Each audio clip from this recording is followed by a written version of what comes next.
푸틴 러시아 대통령이 오늘과 내일 1박 2일의 일정으로 북한을 방문하게 됩니다. 푸틴 대통령의 방북은 2000년 7월 이후 24년 만인데요. 과거 북한과 러시아가 맺었던 유사시 자동 군사 개입에 가까운 군사 협력 가능성 등이 주목되고 있습니다. 네, 크렘린궁은 러시아와 북한이 포괄적인 전략 동반자 협정을 체결할 가능성이 있다고 밝혔는데요. 관련 내용들 김열수 한국군사문제연구원 안보전략실장과 함께 이야기 나눠보겠습니다. 어서 오십시오. 네, 안녕하세요. 네, 안녕하십니까? 안녕하십니까. 자, 앞서 전해드린 것처럼 푸틴 대통령이 오늘부터 1박 2일 동안의 일정으로 북한을 방문한다고 러시아의 크렘린궁이 공식적으로 발표를 했습니다. 네. 작년 9월에 김정은 국무위원장이 러시아를 방문한 지 9개월 만의 재회이자 이제 푸틴 대통령의 방북은 24년 만인데 먼저 이번 방북의 의미부터 짚고 넘어가 볼까요? 예, 24년 만에 방북했다고 그러니까 지난 20년 동안, 20여 년 동안에 러시아하고 북한하고 관계가 별로 없었다는 얘기잖아요. 미미했다는 거죠.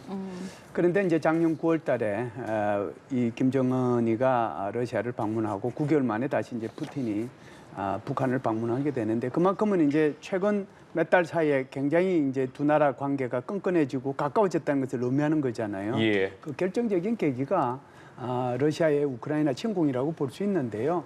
러시아로 봐서는 북한의 무기 공급처로서의 북한이 필요했던 거고요. 북한은 이 기회를 이용해서 아마 러시아로부터 이런 그 원유나 또는 경제적인 지원과 함께 아마 첨단 군사기술의 지원을 바라는 그런 마음이 있을 거예요. 이 두 나라의 목적이 맞아떨어졌다 이렇게 볼 수가 있겠습니다. 예, 그동안 이제 방북할 것이라는 정황은 있었습니다만 네네. 공식화하지는 않았는데 네네. 어제 이제 북한과 러시아가 공식 발표를 했습니다. 이 부분은 어떻게 보셨는지요? 정상 국가로 가려고 하는 모습들을 보인다고 봐야죠. 그러니까 이제 작년에 그 9월 달에 러시아를 방문할 때도 하루 전날 그 북한의 노동신문을 통해 가지고 방문한다고 발표를 했어요. 예. 이제 이번에도 이제 발표를 하긴 했는데 북한이 오물풍선 보내는 그런 거를 보면은 뭐 비정상 국가이긴 한데 그래도 지금 뭐 러시아 대통령이 북한을 방문한다는 것에 대해서는 이렇게 공식적으로 발표하는 걸 보면 정상 국가로 가고 싶어하는 또 정상 국가로 보여지고 싶은 그런 욕심이 좀 있는 것 같습니다. 예. 북한 같은 경우에 푸틴 대통령이 방북하기 5년 전에 이제 중국의 시진핑 주석이 방문한 바 있는데 그때 상당히 극진하게 환대를 하지 않았습니까? 네네. 이번에도 그에 못지않게 환대할 거라는 예측이 되고 있는데 좀 어떤 이벤트들을 준비할 거라고 보세요? 제가 볼 때는 이제 북한이 하고 싶은 게 아마 한 서너 가지가 있을 거예요. 첫 번째는 대규모 이제 환영 행사를 해야 되겠죠. 두 번째는 북한이 러시아한테 팔고 싶은 무기 그걸 좀 보고 싶은 보여주고 싶을 게 있을 거예요. 예. 세 번째는 북한과 러시아 간의 우호, 여태껏 이제 그 20여 년 동안 또는 이제 1945년도 해방 이후 지금까지의 그 우호, 그것을 이제 기념할 수 있는 어떤 기념탑, 그걸 이제 한번 보고 싶고 뭐 그럴 텐데 그래서 이 지금 최고의 환영 행사를 해준다는 것은 순환병장이 도착해서부터 아마 김일성 광장까지 올 때 연도에 평양 시민들 아마 다 내보내가지고 환영 행사 할 거예요. 그리고 나서 이제 지금 김일성 광장 쪽에는 이 방송 장비들이 설치될 수 있는 가설대가 설치되고 있잖아요. 네네. 그렇다라고 하면 이제 저녁에 거기 도착하게 될 텐데 그걸 통해 가지고 이제 대규모의 어떤 그 공연 그런 것들을 보여줄 수 있거든요. 이게 이제 밤하고 겹쳐져 가지고 야광의 조명 효과까지 있지 않을까 이런 생각을 하는데 그걸 통해 가지고 공연을 관람할 수도 있겠다는 생각이 들고요. 내일 정도 되면은 이제 정상회담이 있게 될 거고 그리고 아무래도 이제 무기 체계를 아무래도 보여줘야 되겠죠. 네. 그걸 볼 수 있는 데를 아마 가지 않겠나 생각하고 마지막으로는 1945년도에 그 러시아에 의해서 그러니까 과거의 구소련이죠. 소련에 의해 가지고 북한이 해방됐다라고 보는 거거든요. 그래서 무슨 탑이 설치가 돼 있냐면 해방탑이라고 하는 게 설치가 돼 있어요. 북한에. 네. 그래서 그 해방탑을 2000년도에도 푸틴 대통령이 갔을 때 거의 참배를 했거든요. 그래서 아마 이번에도 가면 그 참배를 하지 않겠는가. 그렇게 보면은 크게 대규모의 환영 행사 그리고 이제 무기 체계 보여주고 싶은 거 그리고 해방탑의 공동 참배 뭐 이런 것들이 있지 않겠는가라고 생각을 합니다. 예, 24년 만에 방북을 하는 거고 지금 네. 말씀하신 것처럼 뭐 여러 가지 이제 뭐 극진한 환대를 준비하고 있는 건데 사실은 체류 시간만 보면요 네. 오늘 밤에 도착해서 돼서 내일 또 푸틴 대통령은 베트남으로 가게 됩니다. 그렇죠. 이렇게 되면은 만 하루를 체류하지 않을 것 같은데 이 체류 시간에도 어떤 좀 의미를 부여해 볼 수 있겠습니까? 전혀 뭐 없다고 볼 수는 없는데요. 그만큼 이제 북한에서 보여줄 수 있는 것이 한계가 있다라고 볼 수 있는 거고 또 러시아 입장에서 보더라도 이렇게 장기간 뭐 2, 3일 이렇게 머무르는 것보다 잠시 이렇게 머물고 떠나는 것이 국제사회에서 보여주는 모습이 더 좋을 것 같다는 그런 생각을 한 것 같아요. 예. 예를 들어서 이제 과거에 우리나라를 왔던 그런 정상들을 보면 와서 뭐 정상회담만 하는 것이 아니라 봐야 될 때가 굉장히 많잖아요. 그쵸. 그래서 뭐 삼성전자도 보고 예를 들어서 뭐 현대자동차도 가서 보고 봐야 될 게 많은데 북한에서는 보여줄 게 뻔하잖아요. 그러니까 지금 뭐 금수산 그 태양궁전. 네, 태양궁전 거기는 글쎄요, 제가 볼 때는 뭐 이번에 갈지 안 갈지는 모르겠는데 김정은도 이제는 홀로서기를 이제 하고 싶어하니까 그건 이제 뺄 수도 있는 건데 또 푸틴 대통령 스스로가 또 거기를 가기를 원하지도 않을 거고요. 그래서 그런 걸 보면 잠시 방문한다, 또 방문은 한다. 그런데 그 기간은 오래 걸리지 않는다. 아마 그런 뜻으로 아마 전 세계에 보내는 메시지가 있지 않겠는가라고 생각을 합니다. 예, 그렇다면 이제 둘의 만남 이후에 구체적으로 어떤 결과물들이 네네. 나올지에 대해서 주목이 되는데 이와 관련해서 크렘린궁이 북한에서 여러 중요한 문서에 서명할 계획이다라고 예. 밝혔거든요. 예. 이 여러 중요한 문서 뭐라고 봐야 될까요? 통상은 이제 우리나라 대통령께서는 다른 나라에 가거나 다른 나라 대통령이 이제 우리나라에 왔을 때 크게 보면은 무슨 협정을 하나 큰 걸 체결하고 그 밑에 이제 수많은 MOU들을 체결하잖아요. 예. 그래서 거기에 아마 여러 가지 문서라고 하는 것이 제가 볼 때는 MOU이지 않겠는가라고 생각은 해요. 그래서 그 MOU가 크게 보면 군사 협력에 관한 것이 있을 수 있고, 그다음에 경제 협력에 관한 것일 수 있고, 그다음에 인적 교류에 관한 것이 있을 거고, 그다음에 이제 그 인력 송출과 관련된 거. 제가 볼 때는 뭐 크게 이 정도로 봅니다. 그래서 군사협력에 관한 것은 이거 뭐 공개할 수 있는 것은 아닐 거고요. 네. 이제 경제협력과 관련되는 것은 이제 뭐 공개를 해서 뭐 영농 시설이라든지 또는 기술이라든지 이런 문제들이 있을 거고, 그다음에 과학기술과 관련된 것은 첨단 과학기술을 전수는 직접적으로 하지 않는다고 하더라도 북한의 과학자들이 러시아에 와서 연수할 수 있거든요. 그런 데 대한 이제 MOU 같은 것들이 체결을 할 수 있고, 그것뿐만 아니라 문화 행사, 체육 행사 이런 것들과 관련된 그런 그 교류, 친선 행사 이런 거에 따른 MOU들이 체결되면 글쎄요, 뭐 한 10여 개, 뭐 많게는 한 20개까지 MOU들이 체결될 수는 있지 않을까라고 생각을 합니다. 아무래도 이제 포괄적 협력 동반자 관계 뭐 이런 것들이 이제 제일 상위 개념으로서의 이제 체결이 되겠죠. 그러고 네. 나면 그 밑에 수많은 MOU들이 체결되지 않겠는가라고 봅니다. 푸틴 대통령이 노동신문에 글을 기고한 것을 보면은 상호 결제 체제를 발전시키겠다. 그런데 서방 통제를 받지 않겠다라고 했거든요. 그럼 이 부분을 좀 비춰봤을 때 이번에 나오게 될 여러 문서들에서는 뭐 어떤 것들을 생각해 볼 수 있는 그러니까 걸까요? 이제 이런 거죠. 그러니까 러시아가 우크라이나를 침공했을 때 서방 세계가 취한 여러 가지 조치들이 있는데 네. 러시아 제재 중에서 그 중에 하나가 국제 결제망에서 러시아를 퇴출시키는 거였잖아요. 그래서 국제 결제망에서 러시아가 완전히 퇴출되고 나니까 러시아가 이제 다른 나라하고의 이 국제 결제가 안 되는 거잖아요. 그러니까 여기에 대해서 제일 먼저 이제 들고 앞장서서 이제 이 소위 말하는 미국 주도의 국제 결제망 말고 제2의 국제 결제망을 구성한 나라가 중국이거든요. 그래서 이제 중국하고 러시아하고 또 중국은 러시아는 중국이 만들어 놓은 이 결제망을 이용해 가지고 필요로 하는 다른 나라들하고 이게 결제를 해 왔단 말이죠. 예. 그런데 이제 지금 북한에서 이걸 하겠다라고 하는 것은 제가 생각할 때는 중국이 만들어 놓은 그런 제2의 국제 결제망이 아니고 루블화로 중국과 죄송합니다. 루블화로 러시아와 북한 사이에 결제를 하자. 그 얘기를 좀 강조한 게 아닌가. 그러면서 이제 아마 이런 얘기들은 베트남에 가서도 할 수도 있고 또 중앙아시아, 그러니까 과거에 독립국가 연합에, 그러니까 소위 말해서 구소련의 연방에 속했던 그 나라들한테도 그런 것을 강요할 가능성이 있겠다 이런 생각은 해요.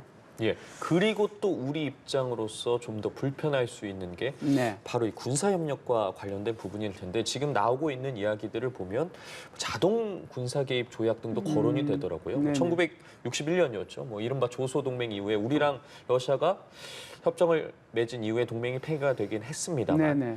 좀 이런 부분들이 이야기가 되고 부활이 된다면 상당히 불편할 수 있는 부분일 것 같거든요. 어떻게 보십니까? 지금은 이제 언론에서 많이 이제 보도되고 있는 내용이 지금 또 걱정스러워 하는 부분이 지금 말씀하신 딱 그 부분이거든요. 예. 그러니까 지금 이제 이런 부분과 관련해서 중국 북한하고 러시아 사이에서 맺어진 협정이 이제 크게 보면 두 가지라고 보는데요.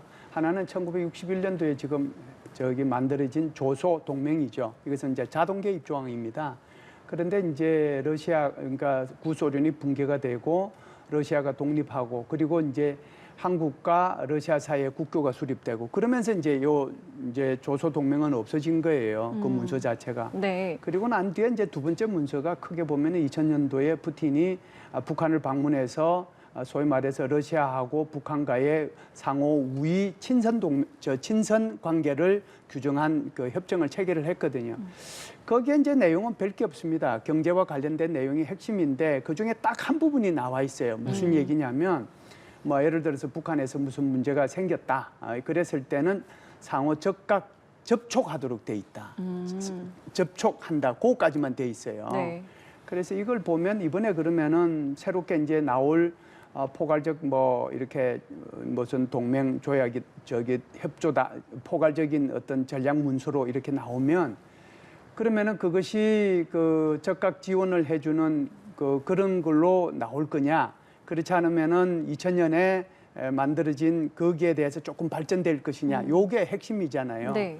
제가 볼 때는 1961년도 정도에 이런 그 협정은 안 될 거다라고 저는 생각을 하고요. 2000년도에 만들어진 것보다 조금 발전된, 그러니까 접촉보다는 조금 더 발전되면 상호 접촉해서 협의한다 정도. 아마 이제 문서화 된다라고 하면은 그 정도 되지 않겠는가 그렇게 봅니다. 예. 자, 그리고 푸틴 대통령이 이번에 만났을 때 북한의 어떤 북핵 용인과 관련한 발언도 네. 할 수 있을 것이다라는 관측도 있는데 어떤 생각 갖고 계세요? 여기는 이제 지난 3월 달에 이제 그 푸틴 대통령의 인터뷰 속에서 이제 단서를 찾을 수 있는데요. 그때 이제 인터뷰를 할 때 푸틴 대통령이 뭐라고 그러냐면 북한은 이미 핵 우산을 가지고 있다, 갖췄다라고 얘기를 했거든요. 예. 지금 북한이 제일 바라는 것은 이런 거예요. 그러니까 전 세계로부터 사실상 북한이 핵 보유국이라는 걸 인정받고 싶어 하는 거고 그쵸. 그중에서 가장 인정받고 싶어 하는 것이 미국으로부터 인정받고 싶어 하는 거잖아요. 미국은 이제 이것을 인정해 줄 수 없는 건데. 그런데 어찌됐든 뭐 중국도 그러지 않았는데 푸틴 대통령이 이 정도까지 이제 진전이 된 발언을 한 거거든요. 네. 그러면은 이번에 이제 북러 간에 이렇게 정상회담을 할 때 그보다 더 진전된 표현이 나오겠느냐 하는 거잖아요. 네. 핵 보유로 인정한다. 그러면 이건 어마무시한 그런 표현이잖아요. 네네. 제가 볼 때는 그 정도는 나오지 않을 거고요. 사실상 러시아가 북한에 대해서 중국과 함께 계속 지원해 준 내용들이 있습니다. 그 내용들의 핵심이 사실상 유엔 안전보장이사의 대북 제재 이거 해제해 주라. 그리고 이제 지난 몇 년 동안에 계속해서 대북 제재 결의안을 위반했음에도 불구하고 유엔 안보리에서 한 번도 대북 제재 결의안을 통과시켜 주지 않았다. 그리고 어떤 얘기를 하냐면은 북한의 안보 우려 사항을 고려해야 된다라고 얘기를 하고 심지어 지난번에 중국과 러시아의 정상회담에서는 한반도 안정을 해치는 것은 미국과 그 동맹국들이다 이렇게까지 얘기했거든요. 예. 그래서 이번에 표현을 한다면 적어도 제가 볼 때는 주권을 존중한다. 북한의 주권을 존중한다. 그 정도 선. 네. 예, 북한의 안보 우려를 인정한다. 이 정도 선에서 나오지 제가 볼 때는 거기에 뭐 북한 핵 보유를 인정한다 이렇게까지는 나오지 않으리라고 봅니다. 예, 그렇다면 관련한 발언들과는 별개로 실질적으로 어떤 협력들이 이루어질지에 대해서도 관심이 쏠리는데 뭐 예를 네. 들어서 군사적 부분에 있어서는 뭐 핵잠수함이나 아니면 뭐 군사위성 관련 기술을 과연 러시아가 북한에 전수를 해줄지 그리고 또 나오는 이야기가 지금 북한 노동자 고용 문제에 대해서도 양측의 언급이나 좀 조율이 있을지에 대한 부분이거든요. 어떻게 네. 바라보고 계십니까? 주고받을 거는 이제 분명히 있죠. 그러니까 러시아가 우선 북한으로부터 받을 거는 그러니까 이제 우크라이나 전쟁이 지속되는 동안에는 북한으로부터 총, 포탄 그리고 탄도미사일이 필요해요. 네. 지금까지 이제 신은식 장관의 표현을 빌리면 컨테이너 10,000개가 갔는데 그것을 이제 152mm 포탄으로 따지면 380만 벌 정도 된다고 그러잖아요. 380만 발이면은 한 달에 30만 발씩 쏘더라도 이게 지금 뭐 얼마나 많은 양입니까? 그 예. 정도가 같다는 거죠. 그러니까 여기에 대한 반대급부로 북한은 러시아로부터 받고 싶은 게 있어요. 그래서 그 받고 싶은 것이 사실상 외교적 지시뿐만이 아니고 여기에 대해서 원유라든지 또는 밀이라든지 하는 경제 협력뿐만 아니고 여기 한 걸음 더 나아가는 거죠. 그게 바로 이제 첨단 군사 기술의 지원입니다. 예. 그래서 이제 아마 북한이 받고 싶어 하는 것은 이런 걸 거예요. 그러니까 ICBM의 그 이제 장거리 유도 무기잖아요. 장거리 탄도탄인데 그것의 재진입 기술. 그리고 ICBM의 탄두가 한 개가 있는 것이 아니라 다탄두를 탑재할 수 있는 기술. 그리고 북한으로 봐서 지금 추진하고자 하는 것이 핵 추진 잠수함인데 거기에 따른 어떤 기술 이런 것들 받고 싶어 해요. 그런데 제가 볼 때는 이런 것들은 아마 러시아가 과거의 구소련 시절부터 지금까지 그런 첨단 기술에 대해서는 아무리 가까운 나라라고 하더라도 이것을 지원해 주지 않은 그런 경험이 있기 때문에 네. 그런 것을 유추해 볼 때 그것까지는 안 될 거다. 그렇다라고 하면 결국은 경제 협력해 주고 그다음에 북한에 있는 그 관련되는 그 군사 기술자들 그 사람들 데리고 와서 연수시켜 주고 그 정도 선에서 아마 서로 협력하지 않겠는가 그 정도로 봅니다. 예. 자, 이렇게 푸틴 대통령이 오늘 저녁에 북한을 방문하게 되는데 공교롭게도 오늘 서울에서는 네. 한국과 중국 간의 안보 대화가 있습니다. 중국은 오늘 이 푸틴 대통령의 방북에 대해서 어떤 입장을 보일지 또 오늘 이 안보 대화에서는 어떤 정도의 이제 발언들이 나올지도 주목되는데요. 그러니까 뭐그 부분에 대해서는 이제 중국 외교부에서 이미 얘기를 한 것 같습니다. 그 북러 양국의 전통적 우호 관계를 공고하고 발전시키는 것을 환영한다. 그러니까 이렇게 얘기를 했거든요. 이것은 작년도에 그 김정은이가 그 러시아를 방문했을 때하고 표현하고는 상당히 많이 달라요. 그때는 뭐라고 그러냐면은 중국 외교부 대변인이 그것은 북러 간 두 국가 간의 일이다. 아주 퉁명스럽게 얘기를 했어요. 그게 아마 좀 부담이 돼서 왜 달라졌을까요? 이런 식으로 아마 얘기를 좀 한 것 같아요. 예.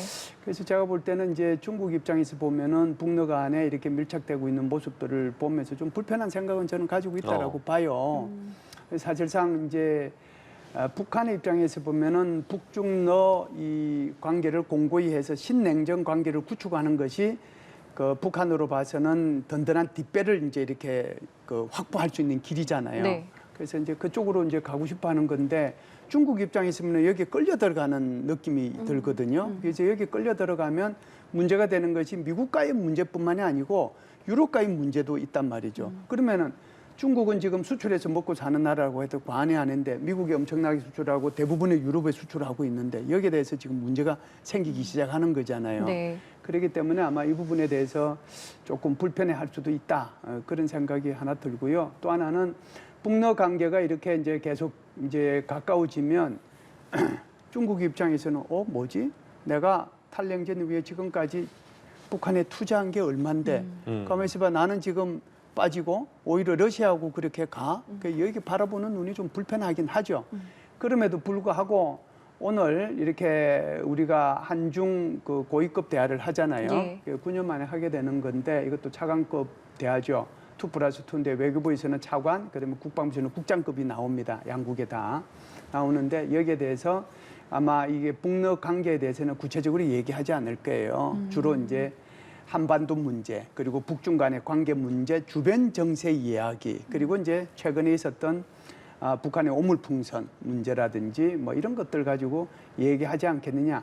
공교롭게도 지금 북러 정상회담이 오늘 있게 되는데 마침 오늘 네. 한중 이런 그 고위급 대화가 있어서 마치 이것이 이제 대립되는 것처럼 보여지긴 한데 예. 한국으로 봐서는 그동안 우리가 중국에 들렸던 어떤 외교적인 뭐 노력이라고 할까 이런 것들이 빛을 보는 그런 날이 오늘이지 않은가 이렇게 저는 생각을 해요. 예, 알겠습니다. 오늘 푸틴 러시아 대통령의 방북부터 우리나라에서 열릴 한중 외교 안보 대화까지 한반도 외교에 많은 눈이 쏠려 있는데요. 어떤 이야기가 오갈지는 좀 지켜봐야겠습니다. 지금까지 김열수 한국군사문제연구원 안보전략실장과 함께했습니다. 고맙습니다. 감사합니다. 감사합니다.